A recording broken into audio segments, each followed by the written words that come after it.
So this right here is the schoolroom. The British military, as I said, had the best navy in the world, by far. It was fantastic. But they had a pretty terrible army by comparison. One of the ways they tried to improve their army was through education. They thought if they gave their soldiers a better education, they might become better soldiers. Did it work? I'm not sure, but they did it anyway. It was good for the soldiers because then they had some sort of a marketable skill that they could use after they left, which, by the way, the earliest time you could leave the army was after 10 years. That's the minimum contract you would sign with the military, which is a very, very, very long time, especially when you're out shooting people and getting shot at. So this is the schoolroom. This is where they would be educated, and we can keep on heading this way to the next room.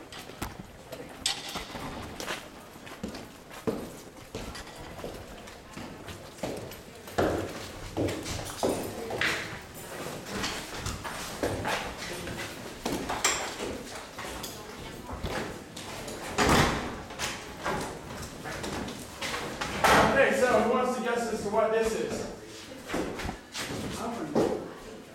Yes, it is a bakery. Right? So these two things here are ovens. This is the bakery. Every morning a baker from the city of Kingston would come in here. He would make dough. He would put that dough in these tin cans here. He would light fires in those ovens. They would burn. They would make the ovens extremely hot. He would remove all the embers and all the ash and place them in the holes below, and they're called the dogs. He would then load up these ovens with all this bread, the dough, I should say. Does anyone want to guess how many of these we can fit into one of those ovens? All of them. More than that. I don't know how many of those are, but more than that. It's about double that. Each oven can hold 120 of those tin cans comfortably. To give you an idea of how long this is, how deep it goes, this stretches the entire length. It's pretty deep and pretty wide too. It goes from like here until about there.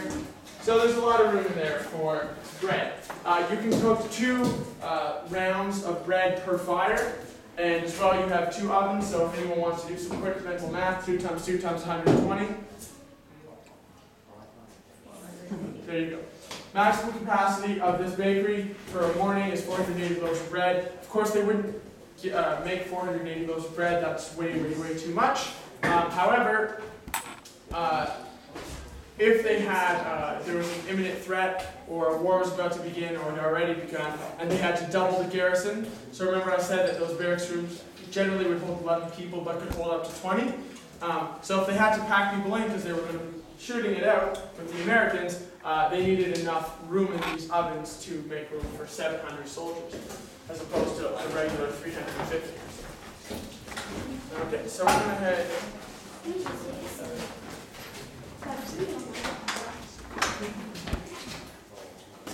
Yep, okay.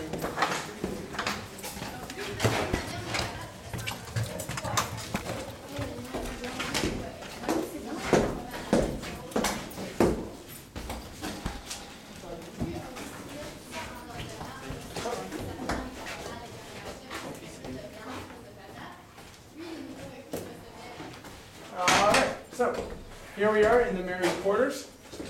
Similar to the barracks rooms, except there would actually be families living here. 6% of each regiment was allowed to marry what's called on the strength, which means that that all the needs of the family would be paid for and kept by the military. So there would be six families for every 100 soldiers. In order to have a family, you would, of course, need there to be less than 6% already married. That's number 1. Number 2, you would need permission from your commanding officer. Number 3, you would need 2 good conduct stripes on your sleeve. Each one takes you 7 years, so 2 of those is 14 years. The earliest you can join the military realistically is about 18. I mean, you could join it earlier than that, but like, most likely people will join the army at 16 to 18, so we're talking about 30 years old before you can even be considered for marriage on the strength. And these families would have these curtains that could be pulled down. They would rope off their own section, which would provide them small amounts of privacy. Of course, these walls are paper thin, so you have to use discretion as to what you do behind them and when you do it. Of course, this is also where they would eat. Women at the fort would have the opportunity to make a little extra money by doing things like cleaning the privies, a few other things around the fort, but that was totally optional. They could do what they wanted. The children would learn skills. Girls would learn to be domestic housewives or maids, whereas the boys would learn things like carpentry and things that they could try and get an apprenticeship in Kingston once they reached 14 years old and they were kicked out of the fort, which is not so nice, but that's how it works back then. So this is the married quarters and what it would be like. As well, the girls would have 2 years less 1 day after they turned 14 in order to either A, find work in Kingston, or B, find a soldier in the army to marry. So remember how old is the youngest soldier can be in order to get married? Yep, and then a girl who is at the oldest, 15 years or 16 years less 1 day. We're talking about some illegal things in today's world. So let's keep going this way. We're going to go this way right here.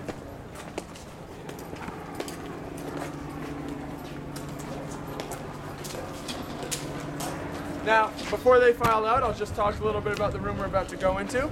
So this here is the soldier's kitchen. Soldier's diet comprises of the same thing every day. Let's make room for the private. Very good looking private. Good job, private. This right here is the kitchen. Soldier's diet would comprise the same thing every day, as I just said. Pound of bread, pound of potatoes, 3/4 of a pound of meat, salt and pepper, tea and coffee. That's it. That's the same thing every day. That's all you eat. There's no other options. That's what you're eating. Only thing you can really make with that is some kind of stew. That's what they would do. They would have 1 or 2 soldiers per barracks room that would come in here and make the food for everyone. Now, what they didn't do when they were cooking is clean up after themselves, which meant that room got extremely dirty. There would be mold and mildew all over the place, rats, rodents, bugs of all kinds. Really, really unpleasant stuff, unfortunately. And that's just how it worked, because they didn't realize the correlation between how clean you are and how sick you got. So we can come in there and check that out now.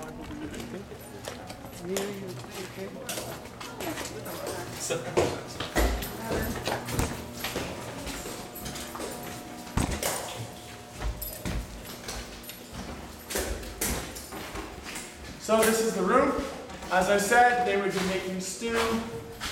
This is what the soldier's kitchen would look like, less all the dirt, grime, mold, leftover potato peels, and whatnot. So this is what the soldier's kitchen looks like. Not such a fancy place, but of course it didn't have to be. These were just regular soldiers, no one important. So a lot of like I don't know about salmonella because they weren't eating chicken. They were eating the worst meat that money could buy. So I don't know what that would have entailed, but wouldn't have been. There would have been a whole bunch of different things that would get you sick. Anything from bacteria to insects and probably parasites, all kinds of stuff. Fun things. So we're going to go now up to the top, called the ramparts, where all the cannons are. We're going to go up 2 flights of stairs. If you guys are interested in checking out a whole bunch of really cool museum rooms, that'll be at the first flight of stairs. You can go check those out after the tour is finished, which is just shortly. But first we're going to go all the way up to the ramparts, okay? So let's head over this way.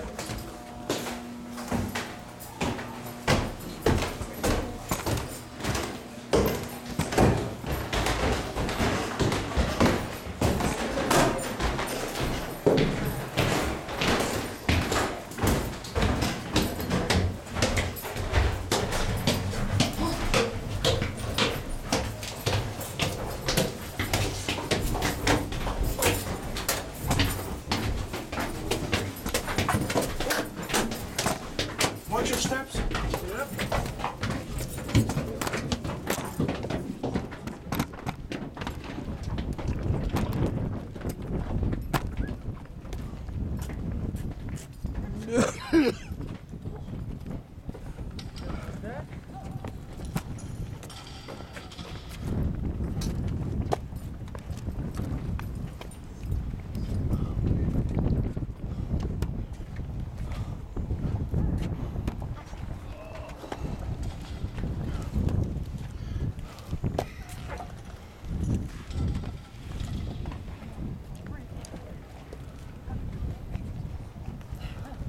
Okay, folks, so welcome to the ramparts. This is where most of the artillery would be.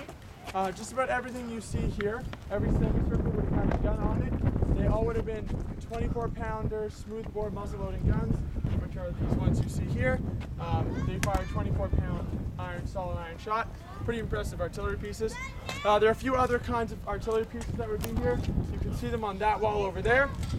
In the middle, there's a small one on wheels. Yeah, you see it on the level of the thing. That is called a carronade. It's a smaller than these guns, but fires the same sized shot. It's really used for firing into the ditches that you see dug into the hills in case enemy soldiers fell in there. That's what that carronade is mostly for. You can also see a howitzer, or a mortar on that piece sticking up. It's really small. That's for firing over obstacles such as the island that is right over there in front of us. In addition, that one in the far corner is an Armstrong gun, similar to the ones you see them practicing with on the parade square, except those ones fire 6-pound solid iron shots, and that one fires a 110-pound iron shell. It takes many, many people to operate, and it is extremely, extremely powerful. And an impressive piece of artillery, for sure. So this whole area around us, all the grass you see is called the glacis. All the trees that you can see would have been cut down. This is because if we're being attacked, we don't want anyone to have something to hide behind or obstruct our view. So everything you see would have been totally cut down, devoid of trees, to give us the best chance at killing the most of them, which is a pretty smart thing to do, I think. So that pretty much concludes our tour. Do you guys have any questions or anything before I go? I know it's from a little ways back. When we came through the archway, Yeah. did it have spikes on the top of the... That is just so pigeons don't. Any other questions or anything? Okay, great. Well, I hope you guys enjoy the rest of your stay at Fort Henry. Just so you guys know, coming up very soon at 3 o'clock, there will be a garrison parade. The garrison parade will take place over here. I will be part of it. I will be firing off one of the guns on the east wall over there, and it looks like their garrison parade today will show the field artillery you see down here. It's pretty loud. It's also really, really cool. So be sure to check that out. You can see me. I'll be marching up to the top of these walls and firing off one of the cannons.